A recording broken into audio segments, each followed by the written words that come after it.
Malam itu sunyi, tapi tidak tenang. Di sebuah ruangan yang sederhana, seorang kiai duduk sambil tersenyum kecil. Matanya hampir tak melihat, tubuhnya rapuh.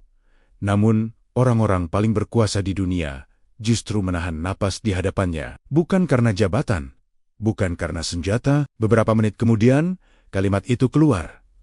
Pendek, santai, hampir seperti lelucon. Tak ada yang berani menyela, karena mereka sadar kalimat itu menyentuh sesuatu yang seharusnya tak ia ketahui. Disitulah banyak tokoh dunia mulai curiga bahwa Abdurrahman Wahid bukan hanya presiden, dan malam itu sejarah mulai bergerak ke arah yang tak lagi bisa dijelaskan oleh nalar. Sebelumnya, bantu subscribe, like, dan tulis amin di kolom komentar. Semoga rezekinya lancar, amin, ya robbal alamin. Senja turun perlahan di sebuah kota yang tak pernah benar-benar tidur. Asap kendaraan bercampur dengan doa-doa yang tak terdengar, melayang di udara lembab. Di tengah hiruk-pikuk itu, nama seorang kiai sering disebut dengan nada meremehkan.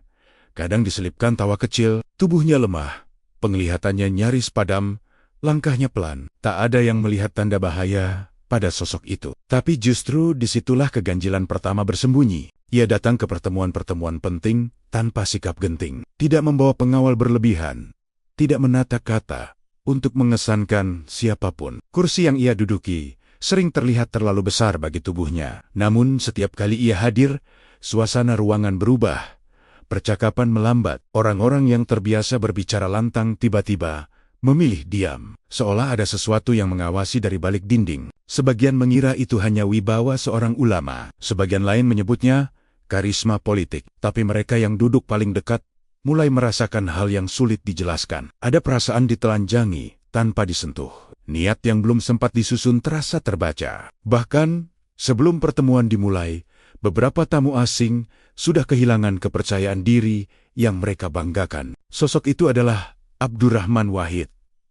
Di mata banyak orang, ia hanyalah kiai nyentrik yang terseret ke pusat kekuasaan. Tapi bagi mereka yang pernah menatap matanya lebih dari beberapa detik, Gus Dur menghadirkan rasa tak nyaman yang aneh. Bukan ancaman, bukan ketakutan, melainkan kesadaran bahwa ada batas tak kasat mata yang baru saja mereka lewati. Cerita tentang keanehan itu menyebar pelan, bukan lewat pidato atau dokumen resmi, melainkan lewat bisik-bisik. Seorang diplomat pulang dengan wajah pucat tanpa penjelasan. Seorang pejabat senior tiba-tiba membatalkan rencana besar setelah pertemuan singkat. Tak ada bukti, tak ada catatan, hanya perubahan sikap yang terlalu drastis untuk diabaikan. Gus Dur sendiri tampak tak peduli. Ia tertawa di saat orang lain tegang. Ia bercanda ketika suasana seharusnya serius. Namun di balik kelonggaran itu, ada ketepatan yang membuat banyak orang terdiam. Kalimat-kalimatnya sering terasa ringan, tapi berakhir menancap di benak, tumbuh, lalu menjelma kenyataan. Pada masa itu, tekanan datang dari segala arah. Politik mengeras, kepentingan bertabrakan, dan kekuasaan menjadi medan yang licin. Banyak yang mengira Gus Dur akan jatuh cepat. Tubuhnya dianggap tak sanggup, pikirannya dinilai terlalu bebas. Tapi setiap kali prediksi kehancuran disusun rapi, sesuatu selalu meleset.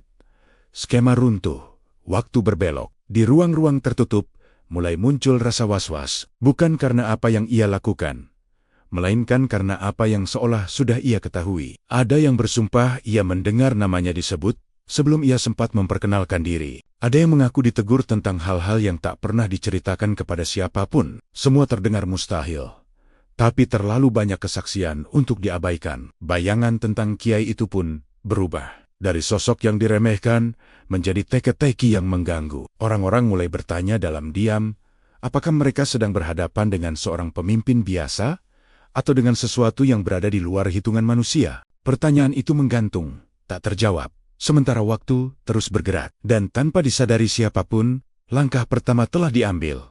Sebuah kisah panjang mulai terbuka. Kisah tentang karomah yang tak pernah diumumkan, namun disaksikan langsung oleh mereka yang terbiasa menguasai dunia. Sejarah pun bersiap melaju menuju arah yang tak semua orang berani menatapnya. Episode 2, Tatapan yang Menembus Niat. Pagi itu dimulai seperti agenda diplomatik biasa. Ruangan disiapkan rapi, bendera berdiri tegak, senyum formal dilatih di depan cermin. Para tamu datang dengan map tipis berisi strategi, target, dan kalimat aman yang sudah disusun sejak jauh hari. Semua tampak terkendali.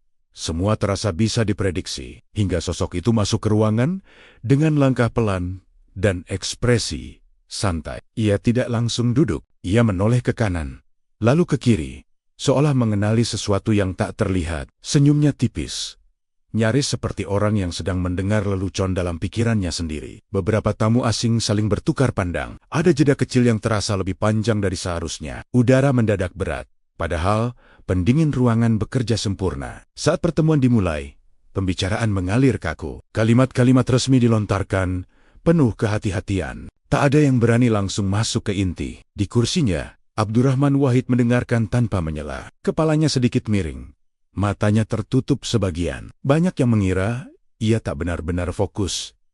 Mereka keliru. Tanpa peringatan, ia mengangkat wajahnya. Tatapannya mengarah tepat pada salah satu tamu. Bukan tajam, bukan menantang, tapi terlalu tepat sasaran. Lalu ia berbicara dengan nada ringan, seolah hanya menyebutkan hal sepele. Ia menyebut sebuah kekhawatiran, sebuah niat tersembunyi, sesuatu yang tidak tercantum di map manapun. Ruangan membeku. Wajah tamu itu berubah pucat dalam hitungan detik. Tangannya yang semula tenang mulai gelisah. Ia tersenyum, mencoba menutupinya, tapi napasnya tak lagi beraturan. Tak ada yang memahami mengapa kalimat itu begitu menghantam, kecuali satu orang. Orang yang merasa rahasianya baru saja dibuka di depan umum tanpa pernah diucapkan. Gus Dur tidak melanjutkan. Ia kembali diam, seolah tak terjadi apa-apa. Tapi kerusakan sudah terlanjur terjadi. Percakapan selanjutnya terasa dipaksakan. Setiap kata kini ditimbang berlebihan. Beberapa rencana yang tadinya akan diajukan mendadak ditarik. Arah pembicaraan berubah tanpa ada yang berani menjelaskan alasannya. Setelah pertemuan usai, para tamu meninggalkan ruangan dengan langkah tergesa. Tidak ada tawa penutup, tidak ada basi-basi tambahan. Di lorong yang panjang, seorang tokoh dunia berhenti sejenak, mengusap wajahnya, lalu berbisik kepada ajudannya. Kalimatnya pendek, tapi nadanya berat. Ia merasa baru saja dibaca, bukan didengar. Cerita tentang kejadian itu tak pernah masuk laporan resmi. Tak ada catatan diplomatik yang mencantumkannya. Namun dampaknya terasa nyata. Keputusan-keputusan berubah. Hubungan yang semula tegang mendadak melunak. Atau sebaliknya, semua terjadi tanpa penjelasan rasional yang bisa dirunut. Bagi sebagian orang, itu hanya kebetulan. Bagi yang lain, itu kecerdasan luar biasa. Namun bagi mereka yang mengalaminya langsung, ada perasaan lain yang tersisa. Perasaan bahwa tatapan Gus Dur bukan sekadar melihat wajah, melainkan menembus lapisan niat, ketakutan, dan ambisi yang disembunyikan rapat-rapat. Sejak hari itu, sikap terhadapnya berubah. Mereka datang dengan lebih hati-hati. Kata-kata disederhanakan, niat disaring ulang. Bukan karena aturan protokol, melainkan karena kesadaran baru, bahwa di hadapan kiai itu, topeng apapun terasa rapuh. Dan sejarah, sekali lagi, bergerak diam-diam di balik tatapan yang tampak sederhana. Hari itu tidak ditandai sebagai hari penting. Tidak ada upacara besar, tidak ada sorotan kamera berlebihan. Namun, di balik pintu tertutup, tekanan terasa seperti dinding yang menyempit. Peta-peta terhampar, laporan bertumpuk, dan suara-suara pelan saling beradu. Keputusan yang akan diambil berisiko memecah keadaan. Setiap pilihan mengandung bahaya. Setiap jeda mengundang kekacauan. Di tengah ketegangan itu, Abdurrahman Wahid duduk dengan tenang. Ia datang tanpa membawa catatan tebal. Tidak ada gestur besar. Hanya kehadiran yang terasa sederhana, namun mengikat perhatian. Orang-orang menunggu, berharap ia memberi arahan jelas, atau setidaknya memilih salah satu jalan. Yang mereka terima justru keheningan. Beberapa saat berlalu, suara pendingin ruangan menjadi satu-satunya penanda waktu. Lalu Gus Dur condong sedikit ke depan. Ia tidak mengangkat suara. Ia tidak menyebut angka, nama, atau tanggal. Ia hanya berbisik. Kalimatnya pendek, hampir seperti pengingat biasa. Namun nada itu jatuh tepat di pusat kegelisahan yang selama ini tak terucap. Tak ada yang langsung merespons. Mereka saling memandang, mencoba mencerna. Bisikan itu tidak memerintah, tidak memaksa, tapi ada ketepatan yang mengganggu. Seolah kalimat itu menyusun ulang potenggen-potenggen yang selama ini berserakan. Seolah arah yang buntu tiba-tiba memiliki celah sempit untuk dilalui. Keputusan pun berubah. Bukan secara drastis, bukan dengan pengumuman keras. Arah dibelokkan sedikit saja. Agenda disesuaikan, risiko dihitung ulang. Di atas kertas perubahan itu tampak kecil, namun beberapa orang di ruangan itu merasakan getaran halus, seperti tanah yang bergerak pelan sebelum longsor besar.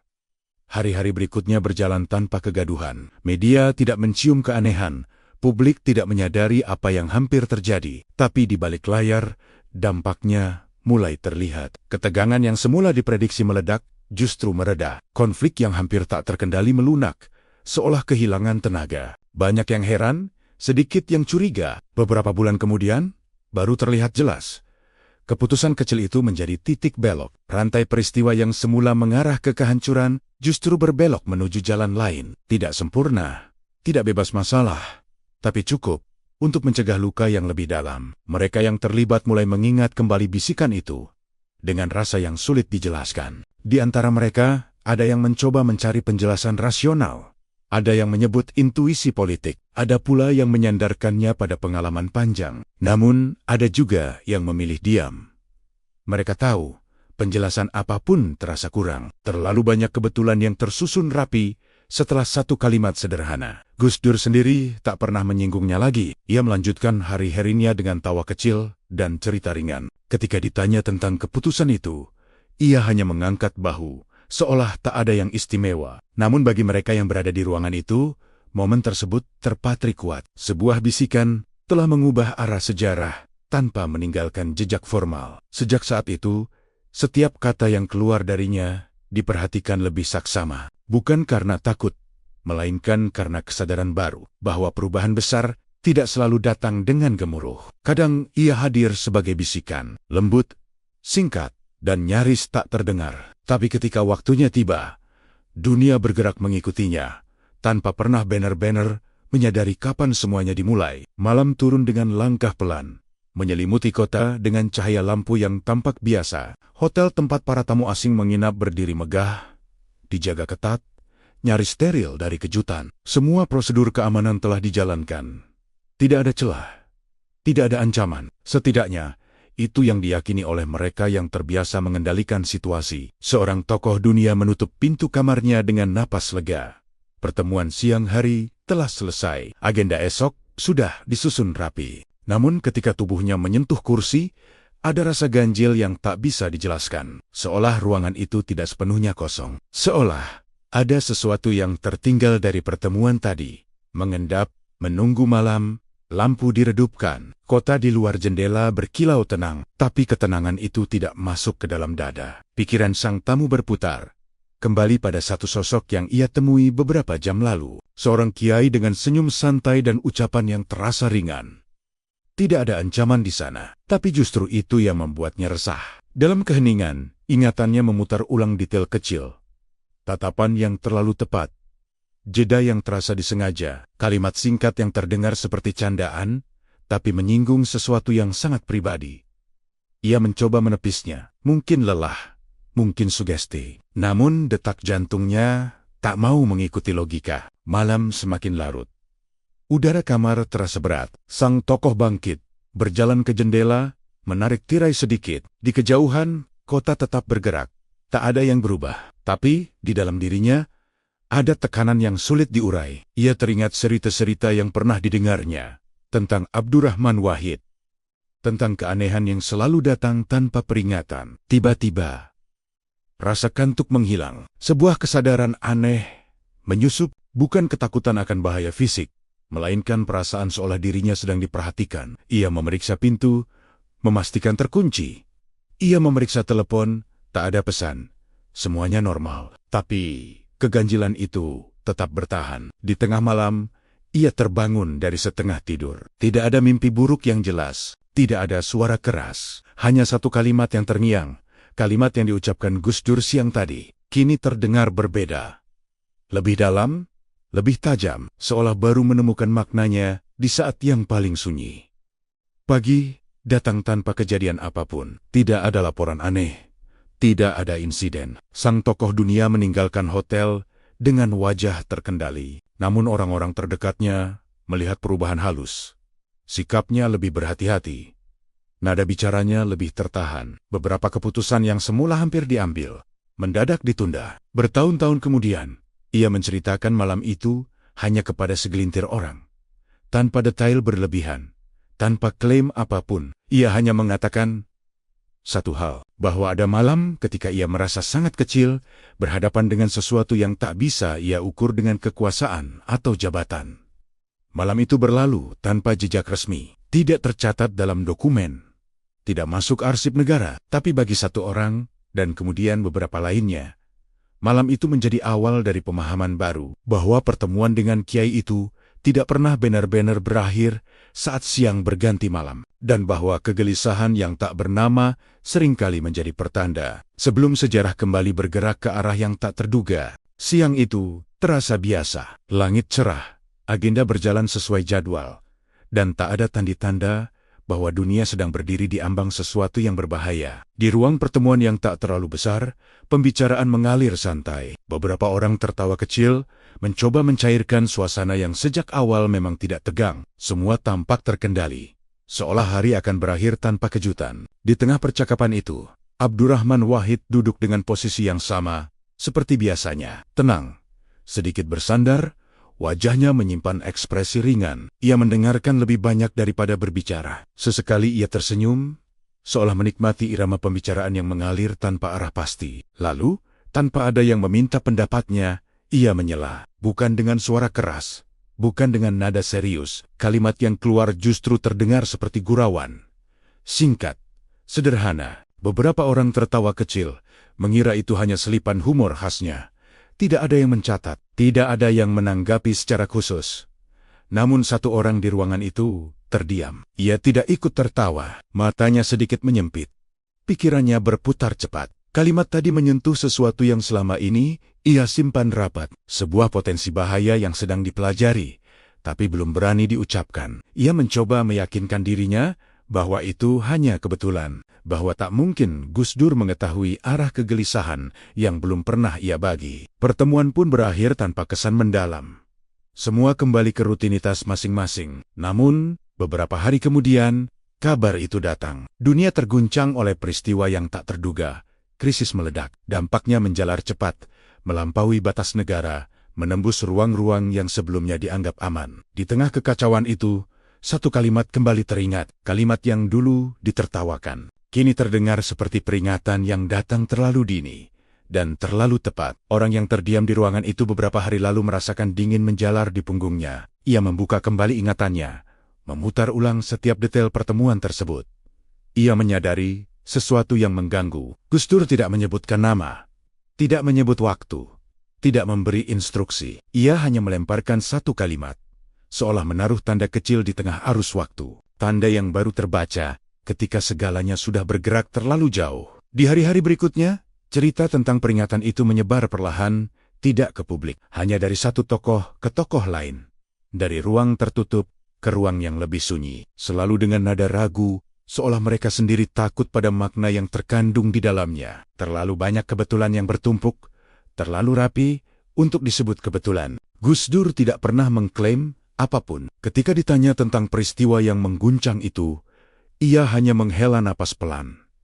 Tidak ada ekspresi puas, tidak ada nada menyesal, seolah semua sudah berjalan sebagaimana mestinya. Seolah peringatan itu hanyalah bagian kecil dari alur yang lebih besar. Bagi mereka yang menyaksikan dampaknya, peristiwa ini meninggalkan bekas yang dalam. Mereka mulai memahami bahwa bahaya tidak selalu datang dengan tanda jelas. Kadang ia hadir sebagai candaan, sebagai kalimat ringan yang melintas, lalu dilupakan, hingga dunia sendiri yang membuktikan maknanya. Sejak saat itu, setiap ucapan Gus Dur didengar dengan cara berbeda, bahkan yang paling santai sekalipun, karena mereka tahu, di balik kata-kata yang tampak sederhana, bisa tersembunyi bayangan bencana. Bayangan yang hanya menunggu waktu, sebelum akhirnya menjelma kenyataan dan menyeret sejarah ke bab berikutnya. Ruang itu kecil dan jauh dari kesan penting. Tidak ada lambang negara yang mencolok, tidak ada kamera, tidak pula keramaian. Hanya dinding polos, lampu temaram,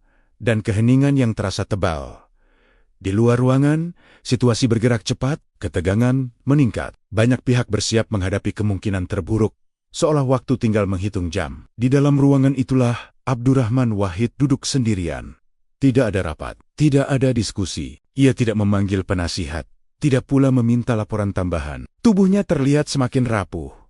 Namun raut wajahnya justru tenang, seolah ia sudah sampai pada kesimpulan yang tidak perlu diumumkan. Ia memejamkan mata, tangannya terangkat perlahan. Bibirnya bergerak nyaris tanpa suara. Tidak ada yang tahu apa yang ia ucapkan. Tidak ada saksi yang mencatat. Doa itu berlangsung singkat, tapi terasa padat, seperti tarikan napas sebelum badai. Di luar, dunia tetap bergemuruh, tak menyadari apa yang sedang terjadi di balik pintu tertutup itu. Beberapa orang di luar ruangan menunggu dengan gelisah. Mereka tidak tahu apa yang diharapkan. Mereka hanya tahu bahwa Gus Dur meminta waktu sendiri. Permintaan itu terasa aneh di tengah krisis. Namun tak satu pun berani menolak. Ada perasaan samar bahwa mengganggu momen itu justru akan memperburuk keadaan. Tak lama kemudian, ia keluar. Tidak ada perubahan sikap. Tidak ada instruksi mendadak. Ia hanya mengangguk kecil, lalu melangkah pergi dengan santai. Beberapa orang mencoba membaca wajahnya, mencari petunjuk. Tidak ada yang mereka temukan. Yang tersisa hanyalah keheningan yang lebih dalam dari sebelumnya. Di tempat lain ribuan kilometer dari ruangan itu, sesuatu mulai berubah. Rencana yang semula berjalan mulus tiba-tiba tersendat. Komunikasi terganggu. Kesepakatan yang hampir disahkan mendadak ditunda tanpa alasan jelas. Orang-orang yang terlibat merasakan hambatan yang sulit dijelaskan. Seolah ada kekuatan tak terlihat yang menarik rem secara perlahan. Hari berlalu tanpa ledakan besar. Tidak ada pengumuman dramatis. Media hanya mencatat perubahan kecil yang tampak tidak saling berkaitan. Namun bagi mereka yang berada di pusat pusaran, perubahan itu terasa signifikan. Arah yang tadinya mengunci kini sedikit melonggar. Tekanan yang hampir mematahkan mulai surut. Beberapa hari kemudian, seseorang mengaitkan semuanya dengan satu momen singkat. Momen ketika Gus Dur meminta ruang tertutup. Tidak ada bukti, tidak ada korelasi yang bisa diuji. Tapi terlalu banyak kebetulan yang muncul tepat setelah doa itu dipanjatkan. Mereka yang biasanya skeptis memilih diam, menyimpan kecurigaan itu sendiri. Gus Dur tidak pernah ditanya langsung. Dan jika pun ditanya, jawabannya selalu mengambang. Ia menyebut pentingnya tenang. Ia menyinggung soal waktu. Tidak pernah sekalipun ia mengaitkan doa dengan perubahan yang terjadi. Seolah semua itu memang seharusnya berjalan seperti itu. Namun bagi orang-orang yang menyaksikan krisis itu hampir pecah. Lalu mereda tanpa penjelasan rasional, ruang kecil itu menjadi simbol. Simbol bahwa kekuatan tidak selalu hadir dalam bentuk keputusan keras atau tindakan terbuka. Kadang ia hadir sebagai doa sunyi, di tempat yang tak dianggap penting. Sejak saat itu, setiap kali Gus Dur meminta waktu sendiri, suasana di sekitarnya berubah. Orang-orang menunggu dengan perasaan campur aduk. Mereka tahu, mungkin tidak akan ada perintah setelahnya. Tapi sejarah telah memberi pelajaran bahwa di balik keheningan itu, sesuatu sering kali sedang bergerak, pelan namun pasti, menggeser arah dunia ke jalur yang tak pernah mereka rencanakan. Tekanan itu tidak datang tiba-tiba. Ia disusun perlahan, rapi, dan nyaris sempurna. Dari luar, semuanya tampak seperti dinamika politik biasa. Kritik dilontarkan, isu digulirkan, opini dibentuk sedikit demi sedikit. Namun di balik layar, ada irama lain yang bekerja. Sebuah rencana yang diarahkan pada satu tujuan, menjatuhkan seorang kiai yang dianggap terlalu sulit dikendalikan. Nama Abdurrahman Wahid mulai sering disebut dengan nada tajam. Tubuhnya yang lemah dijadikan alasan. Gaya bicaranya yang santai dipelintir menjadi bukti ketidaksiapan. Lawan-lawannya yakin ini hanya soal waktu. Mereka merasa semua variabel sudah dihitung. Dukungan telah dikunci. Momentum dianggap matang. Namun ada satu hal yang tak mereka pahami. Setiap kali tekanan mencapai puncaknya, sesuatu selalu meleset. Isu besar tiba-tiba kehilangan daya. Kesaksian penting mendadak berubah arah. Orang-orang yang semula vokal mendadak memilih diam, seolah naluri mereka sendiri menarik rem di saat terakhir. Di ruang-ruang tertutup, raut wajah mulai berubah.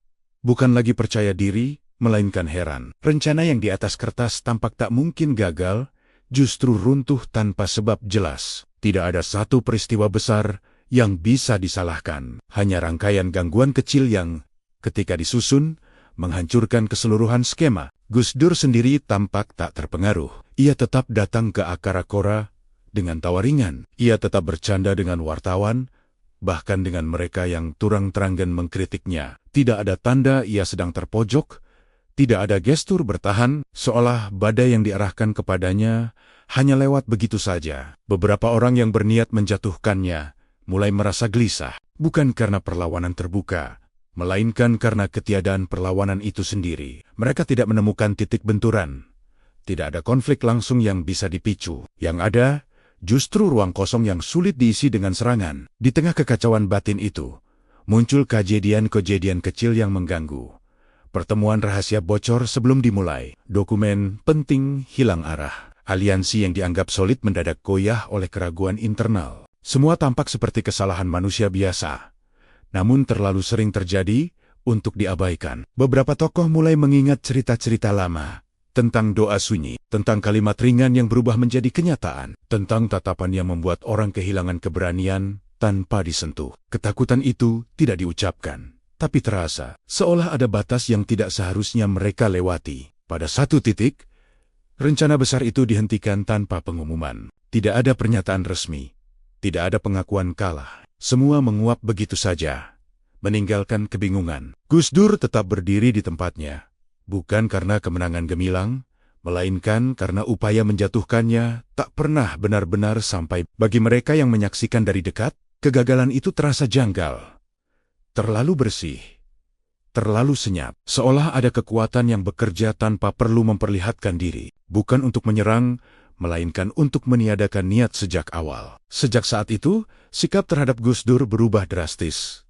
Mereka yang dulu berani menyerang, mulai menjaga jarak, bukan karena rasa hormat politik semata, tapi karena kesadaran baru, bahwa ada orang yang bisa berdiri di tengah pusaran kekuasaan, tanpa perlu melawan, namun tetap tak bisa dijatuhkan. Dan di balik semua itu, sejarah kembali bergerak pelan, menyisakan satu pelajaran pahit bagi mereka yang merasa telah menghitung segalanya, bahwa tidak semua musuh bisa dikalahkan dengan strategi. Ada yang gagal dijatuhkan karena tidak pernah bermain di medan yang sama. Hari itu dimulai dengan kabar yang berlapis-lapis. Laporan datang dari berbagai arah. Sebagian saling bertabrakan, sebagian terlalu samar untuk dipercaya. Nada bicara para pembawa berita terdengar tegang.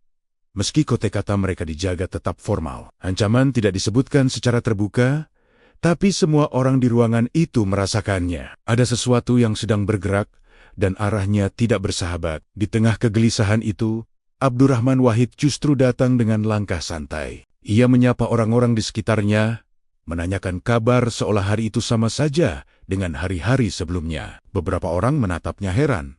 Mereka tahu situasi sedang genting. Mereka menunggu tanda kecemasan, atau setidaknya kesiapan bertahan. Yang mereka lihat justru senyum ringan. Ancaman semakin jelas menjelang siang. Tekanan politik mengeras, pesan-pesan tak langsung mulai berdatangan, dibungkus bahasa halus, namun syarat peringatan. Saran-saran bermunculan, sebagian mendesak Gus Dur untuk mengubah sikap, sebagian lain menyarankan langkah aman. Namun ia hanya mendengarkan, mengangguk pelan, lalu tertawa kecil, seolah semua itu tak lebih dari riak biasa. Tawa itu membuat ruangan terasa ganjil, bukan karena meremehkan bahaya, melainkan karena muncul di waktu yang salah.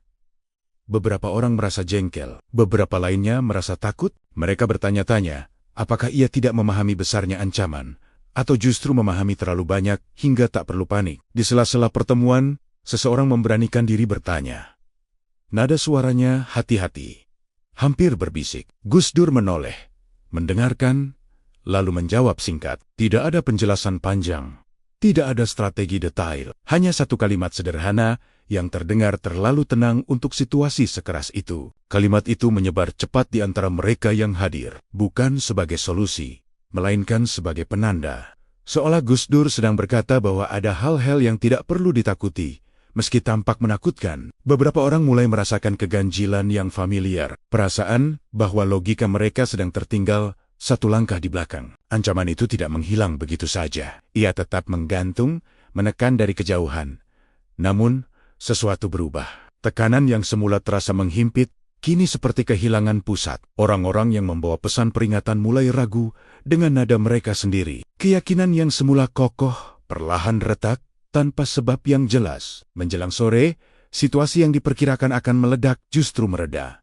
Tidak ada pengumuman besar, tidak ada kemenangan yang bisa dirayakan. Ancaman itu seolah menguap, meninggalkan jejak samar yang sulit dilacak. Mereka yang sejak pagi bersiap menghadapi krisis hanya bisa saling pandang, mencoba memahami apa yang baru saja terjadi.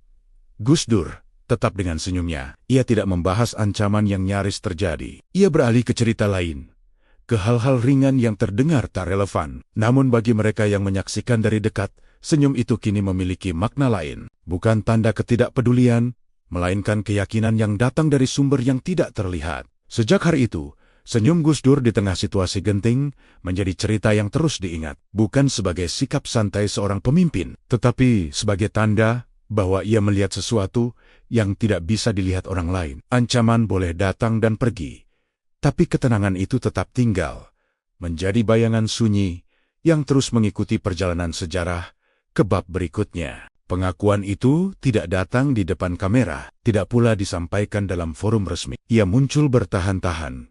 Kemudian, di sebuah percakapan tertutup dengan nada yang jauh dari sensasional, seorang tokoh dunia yang namanya dikenal lintas negara akhirnya memilih berbicara, bukan untuk mencari perhatian, melainkan untuk meluapkan sesuatu yang terlalu lama disimpan. Ia mengingat pertemuannya dengan Abdurrahman Wahid sebagai pertemuan paling aneh dalam hidupnya. Bukan karena protokol yang longgar, bukan pula karena suasana yang tidak formal. Keanehan itu justru muncul dari hal yang tidak bisa ia tunjuk secara jelas. Sebuah rasa yang terus mengganggu, bahkan setelah ia kembali ke negaranya sendiri. Pertemuan itu berlangsung singkat. Tidak ada pembahasan panjang tentang strategi global.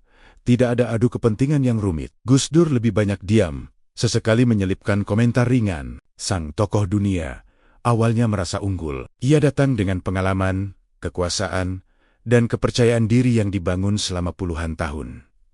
Namun semua itu runtuh perlahan. Di tengah percakapan yang tampak biasa, Gus Dur menyebut satu hal, tidak detail, tidak spesifik, tapi cukup untuk membuat jantung lawan bicaranya berdetak lebih cepat. Hal itu berkaitan dengan keputusan besar yang belum pernah ia ungkapkan kepada siapapun, bahkan kepada orang terdekatnya. Ia mencoba tersenyum, mencoba mengendalikan ekspresi, tapi di dalam dirinya ada keguncangan yang sulit dibendung. Ia merasa tidak sedang diajak berdiskusi, melainkan sedang dihadapkan pada cermin yang memantulkan sesuatu dari masa depan. Sesuatu yang belum terjadi, namun terasa terlalu nyata untuk diabaikan. Setelah pertemuan usai, ia tidak langsung menyadari dampaknya. Baru beberapa minggu kemudian, saat peristiwa demi peristiwa berjalan persis seperti yang terlintas di benaknya, saat mendengar kalimat Gus Dur, ia mulai mengaitkan semuanya. Bukan sebagai ramalan, melainkan sebagai peringatan yang datang terlalu halus. Dalam pengakuannya, tokoh dunia itu tidak menggunakan istilah karomah.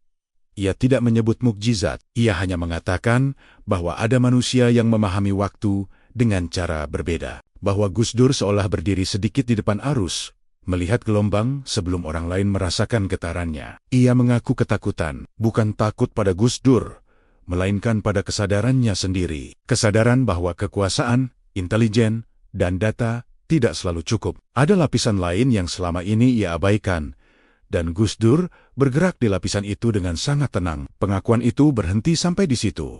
Tidak ada detail tambahan, tidak ada nama yang disebut. Tokoh dunia itu hanya meminta satu hal, agar ceritanya tidak dipelintir menjadi legenda murahan. Ia ingin orang memahami bahwa apa yang ia alami adalah peristiwa nyata, meski tak bisa dibuktikan secara ilmiah. Cerita itu menyebar pelan di kalangan terbatas. Dari satu tokoh ke tokoh lain, selalu dengan nada rendah, selalu disertai jeda panjang sebelum diceritakan. Seolah mereka semua berbagi rahasia yang sama, rahasia tentang pertemuan dengan seseorang yang mengubah cara mereka memandang kendali dan nasib. Sejak kesaksian pertama itu muncul, kisah-kisah lain mulai berani keluar dari bayangan. Orang-orang yang dulu memilih diam, mulai saling melirik, menyadari bahwa mereka tidak sendirian, bahwa pengalaman aneh itu bukan ilusi pribadi, melainkan bagian dari pola yang lebih besar. Dan disitulah kisah ini memasuki fase baru. Bukan lagi tentang dugaan, bukan lagi tentang bisik-bisik, melainkan tentang pengakuan. Pengakuan bahwa ada sesuatu yang nyata, disaksikan langsung oleh mereka yang terbiasa menentukan arah dunia. Sesuatu yang membuat sejarah terasa lebih rapuh, sekaligus lebih misterius dari yang pernah mereka bayangkan. Waktu meninggalkan jejaknya dengan jelas pada tubuh itu. Langkah Abdurrahman Wahid semakin pelan, penglihatannya kian terbatas, dan kelelahan mudah singgah. Di hadapan publik, banyak yang menilai ini sebagai tanda akhir. Mereka melihat fisik yang menurun dan menyimpulkan bahwa pengaruhnya ikut memudar. Namun di balik pandangan itu, sesuatu justru bergerak ke arah yang berlawanan. Di ruang-ruang pengambilan keputusan, kehadiran Gus Dur tetap menentukan. Ia tidak lagi mendominasi dengan durasi bicara. Ia hadir sebagai penentu arah. Lewat kalimat singkat yang memotong kebuntuan, orang-orang mulai menyadari ironi yang sulit diterima. Semakin rapuh tubuhnya, semakin tajam pengaruhnya terasa. Tekanan datang bersamaan dengan kondisi fisiknya. Ada yang menyarankan ia beristirahat penuh. Ada yang mendesak agar peran-perannya dikurangi. Semua disampaikan dengan bahasa halus, seolah demi kebaikannya. Gus Dur mendengarkan, mengangguk, lalu tersenyum. Senyum yang sama, yang sudah berkali-kali membuat orang ragu pada asumsi mereka sendiri. Di satu kesempatan, ia hadir dalam pertemuan penting dengan kondisi yang jelas tidak prima. Kursinya disiapkan khusus, waktunya dipersingkat. Banyak yang mengira ia hanya akan menjadi simbol. Namun ketika diskusi menemui jalan buntu, ia berbicara. Tidak panjang, tidak berapi-api, hanya satu sudut pandang yang sebelumnya terlewatkan. Ruangan itu kembali hening. Seperti berkali-kali sebelumnya, keputusan pun berubah. Arah yang semula keras dilunakan, ketegangan yang nyaris meledak ditahan. Orang-orang yang awalnya menganggap kehadirannya sekadar formalitas, mulai saling pandang. Mereka menyadari bahwa kekuatan itu tidak berasal dari tenaga, melainkan dari kejernihan yang tidak terganggu oleh kondisi fisik. Di luar, spekulasi berkembang liar. Media membicarakan kesehatannya. Lawan politik menghitung hari. Namun setiap prediksi kejatuhan kembali meleset. Bukan karena manuver besar, melainkan karena satu persatu konflik kehilangan pijakan. Seolah ada kehendak yang lebih kuat dari skenario apapun. Bekerja tanpa perlu diumumkan. Mereka yang pernah meremehkan mulai menyimpan rasa segan, bukan simpati, melainkan kesadaran bahwa mereka berhadapan dengan seseorang yang tidak bergantung pada kekuatan lahiriah. Gus Dur tidak mengejar kemenangan jangka pendek. Ia bergerak dengan ritme yang sulit ditebak, seolah tidak terikat oleh tekanan waktu yang menghimpit semua orang di sekitarnya. Dalam kondisi tubuh yang kian melemah, ia justru semakin ringan melepaskan. Tidak tampak ambisi mempertahankan citra, tidak terlihat ketakutan kehilangan peran. Sikap itu membingungkan banyak pihak. Mereka terbiasa melihat pemimpin bertahan mati-matian. Gus Dur justru tampak berdamai. Dan dari sanalah pengaruhnya memancar paling kuat. Beberapa tokoh dunia yang mengamatinya dari jauh mulai membandingkan pengalaman mereka. Mereka sepakat pada satu hal. Ada kehendak yang bekerja di luar logika kekuasaan. Kehendak yang tidak goyah meski tubuh goyah.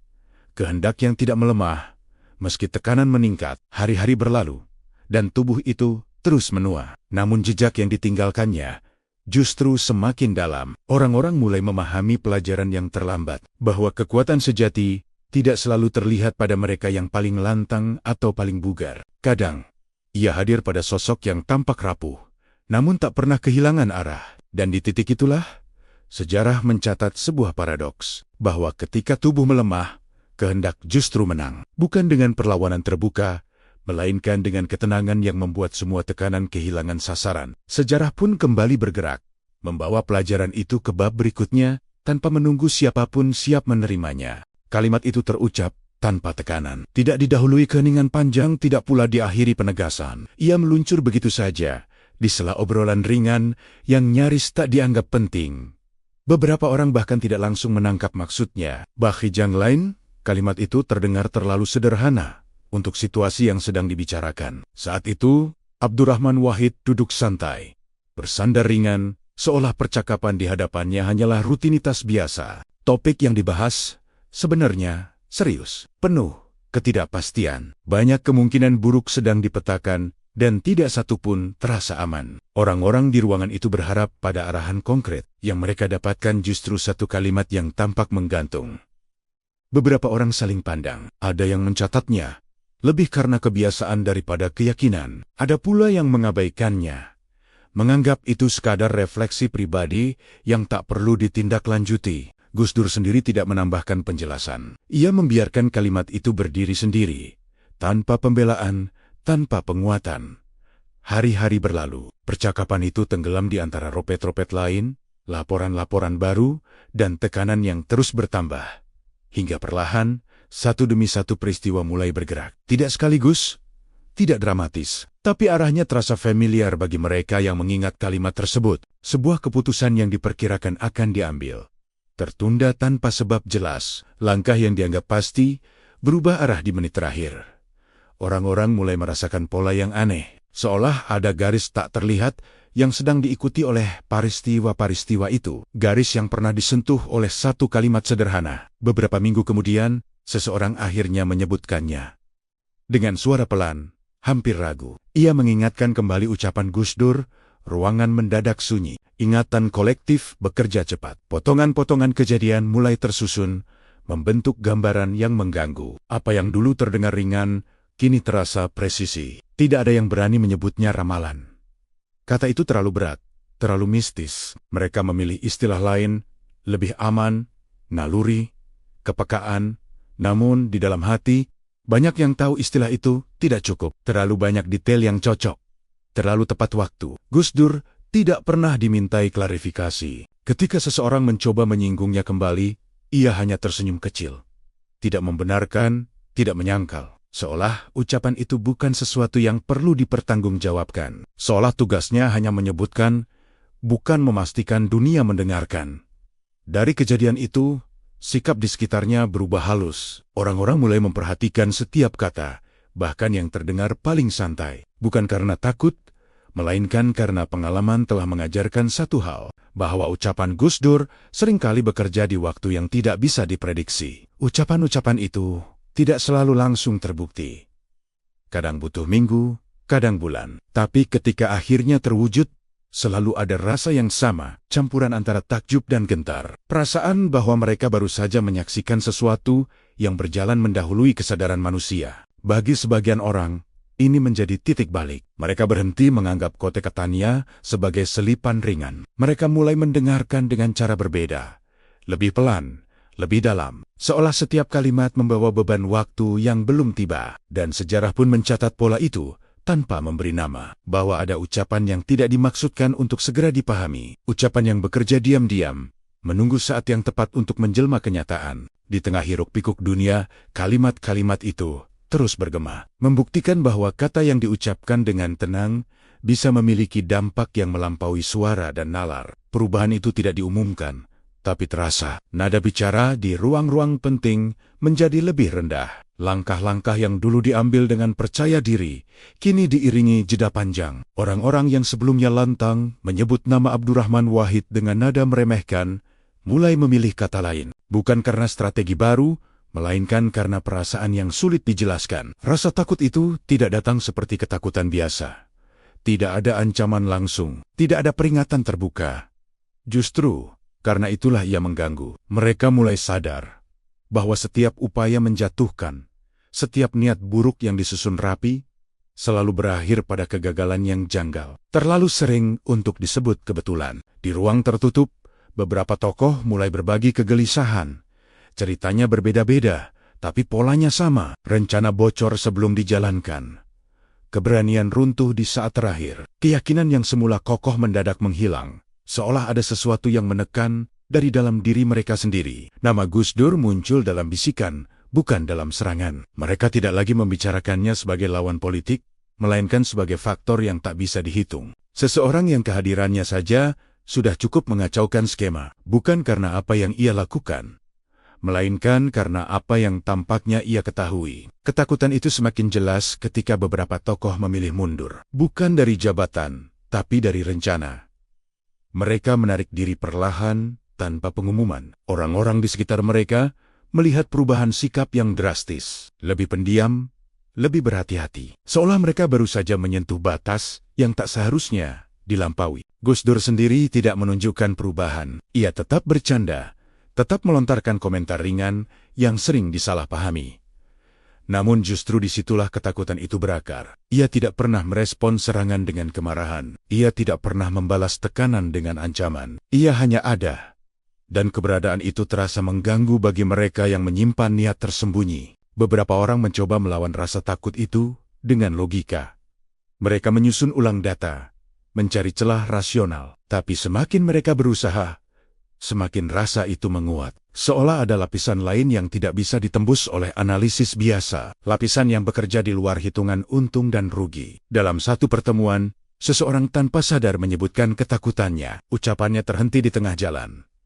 Ruangan menjadi sunyi, tak ada yang menertawakan, tak ada yang menyangkal. Semua orang di sana tahu, perasaan itu nyata, meski tidak punya nama yang jelas. Seiring waktu, ketakutan itu berubah bentuk, bukan lagi dorongan untuk menyerang, melainkan keinginan untuk menjauh. Orang-orang mulai menjaga jarak, tidak mendekat, tidak memprovokasi. Mereka memilih aman, seolah menghindari pusaran yang tidak mereka pahami. Bagi sebagian tokoh dunia yang menyaksikan dari jauh, fenomena ini terasa ganjil. Seorang pemimpin dengan tubuh lemah, tanpa ancaman terbuka, justru menciptakan efek gentar di antara mereka yang biasa mengendalikan keadaan. Tidak ada penjelasan yang memuaskan, kecuali satu kesimpulan sunyi, bahwa ada kekuatan yang tidak perlu dipamerkan untuk bekerja. Bahwa ada ketakutan yang lahir bukan dari ancaman, melainkan dari kesadaran. Kesadaran bahwa tidak semua niat bisa disembunyikan, tidak semua rencana bisa dijalankan tanpa konsekuensi. Dan sejak saat itu, suasana berubah selamanya. Mereka yang dulu merasa berani, kini melangkah dengan bayangan di belakangnya.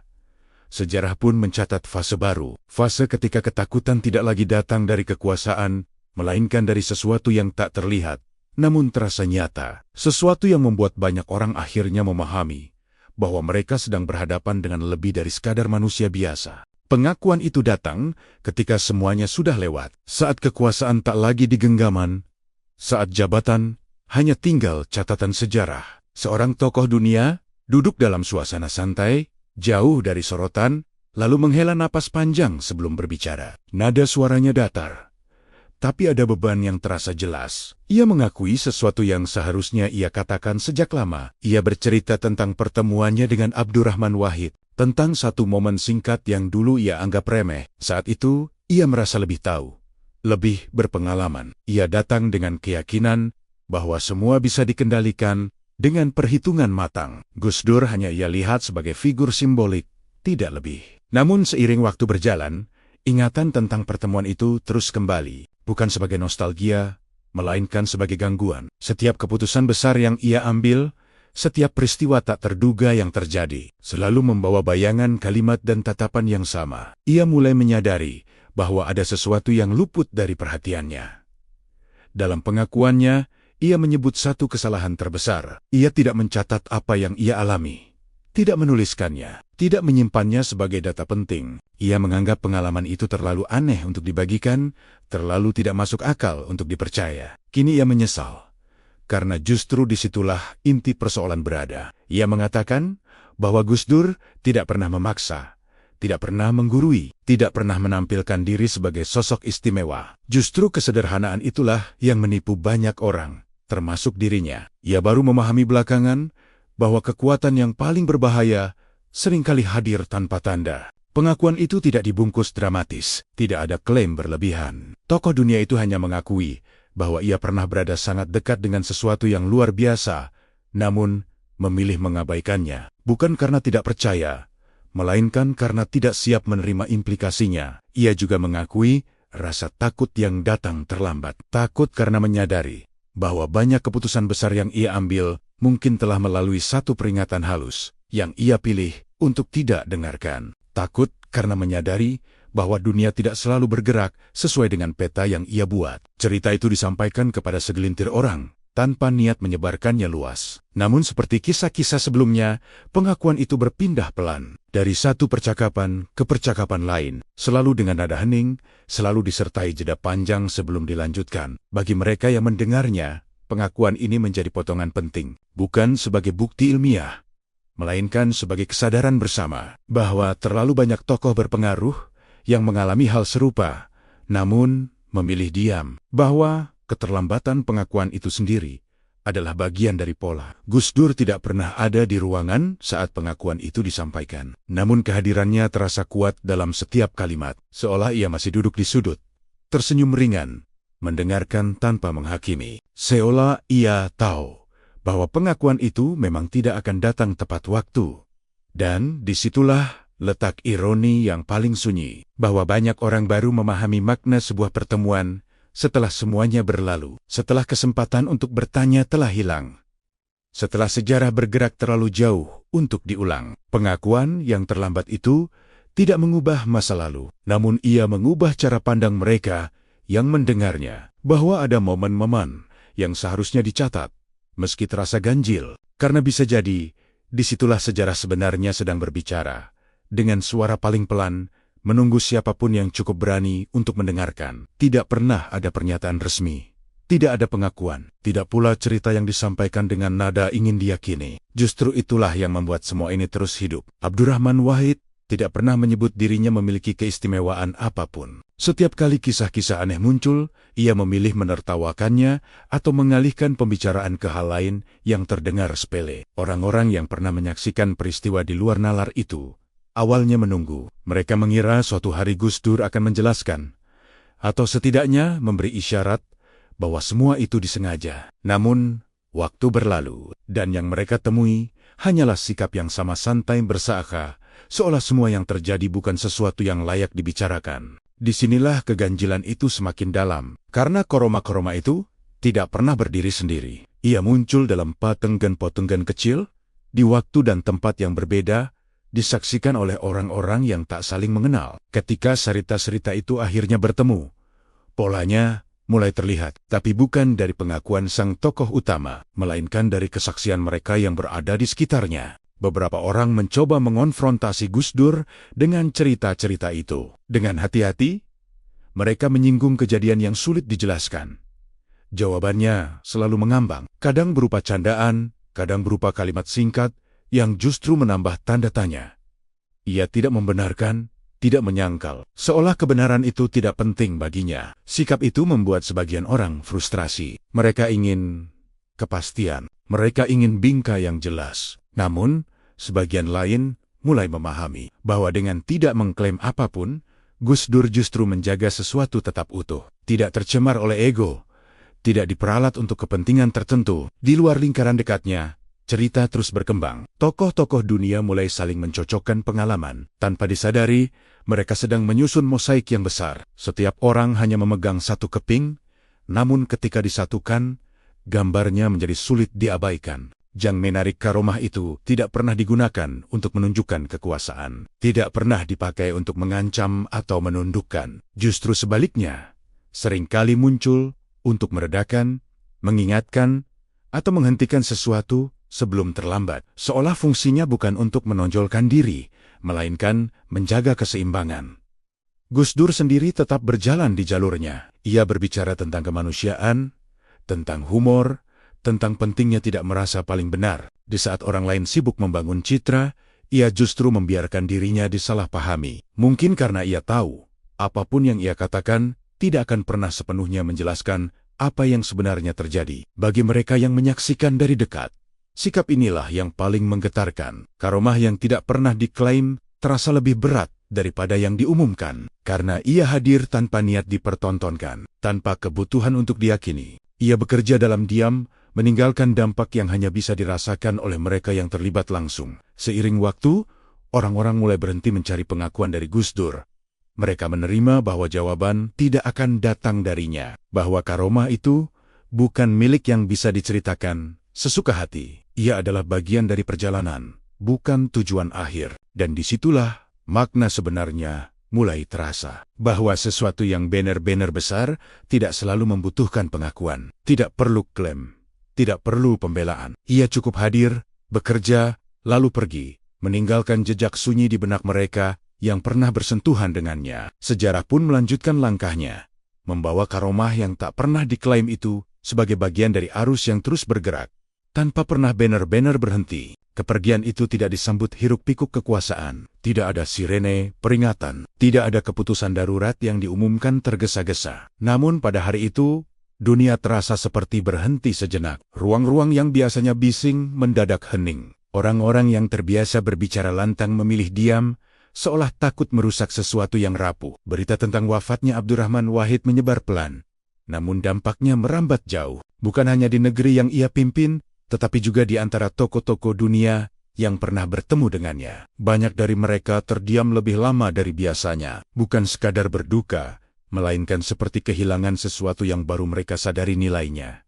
Upacara berlangsung sederhana, tidak ada kesan kemegahan yang berlebihan. Namun di balik kesederhanaan itu, ada gelombang perasaan yang tak terucap. Orang-orang berdiri dengan kepala tertunduk, mengingat pertemuan-pertemuan singkat, kalimat-kalimat ringan, dan tatapan yang dulu terasa mengganggu. Kini semua itu hadir kembali, dengan makna yang berbeda. Yang aneh, keguncangan itu tidak datang sebagai kesedihan semata.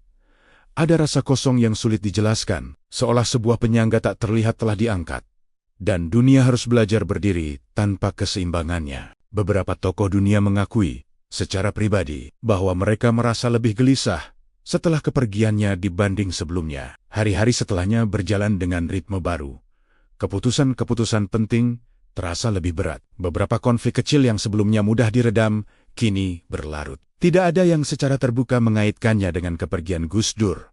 Namun di ruang-ruang tertutup, orang-orang mulai menyadari perbedaan itu. Ada yang mengingat kembali doa sunyi di ruang tertutup. Ada yang teringat peringatan ringan yang dulu diabaikan. Kini semua itu terasa seperti penyangga tak kasat mata yang telah pergi bersama jasadnya. Bukan karena Gus Dur mengendalikan segalanya, melainkan karena kehadirannya memberi rasa batas. Batas yang kini terasa menghilang. Beberapa peristiwa ganjil mulai bermunculan. Bukan keajaiban, bukan bencana besar, melainkan kekacauan kecil yang terjadi beruntun, seolah dunia sedang mencari keseimbangan baru. Orang-orang yang pernah merasakan karomahnya mulai saling mengingatkan bahwa mungkin selama ini mereka terlalu bergantung pada sesuatu yang tidak pernah mereka pahami sepenuhnya. Di tengah suasana itu, kisah-kisah lama kembali diceritakan, bukan sebagai legenda, melainkan sebagai refleksi. Orang-orang berbagi pengalaman mereka dengan Gus Dur, kali ini dengan nada yang lebih jujur. Tidak ada lagi rasa sungkan, tidak ada lagi ketakutan untuk dianggap berlebihan. Kepergian itu seolah membuka ruang untuk mengakui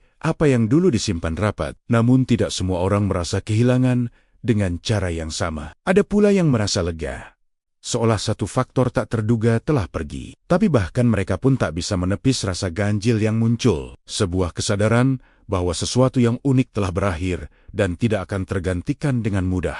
Kepergian Gus Dur mengguncang bukan dengan suara, melainkan dengan sunyi. Sunyi yang memaksa banyak orang menoleh ke dalam, menilai ulang apa yang mereka anggap penting. Sunyi yang membuat dunia terasa sedikit lebih rapuh, sedikit lebih terbuka pada kemungkinan buruk maupun baik. Dan di tengah sunyi itu, sejarah tidak berhenti. Ia terus berjalan, membawa jejak-jejak yang ditinggalkan oleh seorang kiai yang tak pernah mengklaim apapun. Jejak yang kini harus dihadapi tanpa kehadirannya. Sebuah fase baru pun dimulai, dengan pertanyaan yang menggantung. Apakah dunia benar-benar siap melangkah tanpa bayangan yang selama ini diam-diam menjaga keseimbangan arah langkahnya? Waktu terus berjalan, tapi kepergian itu tidak benar-benar selesai. Hari-hari berlalu, dunia menemukan ritmenya kembali, namun ada sesuatu yang terasa tertinggal. Bukan sosoknya, bukan pula jabatannya, melainkan pengaruh halus yang dulu hadir tanpa disadari, kini terasa karena ketiadaannya. Orang-orang mulai menyadari perubahan kecil yang sulit dijelaskan. Keputusan besar terasa lebih berisik,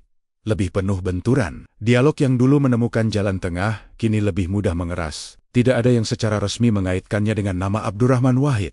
Namun di banyak benak, ingatan itu muncul dengan sendirinya. Di ruang-ruang sunyi, beberapa tokoh dunia kembali mengingat pertemuan mereka dengannya. Bukan lagi dengan rasa takut, bukan pula dengan rasa heran, melainkan dengan pemahaman yang datang terlambat. Mereka mulai menyadari bahwa selama ini ada sesuatu yang bekerja sebagai penyeimbang, sesuatu yang tidak terlihat namun nyata dampaknya. Jejak itu tidak berupa institusi, tidak berupa aturan tertulis. Ia hadir sebagai ingatan, sebagai pengalaman pribadi yang tak bisa dipindahkan ke dokumen resmi. Setiap orang memegang potongan yang berbeda, dan tidak ada satupun yang utuh.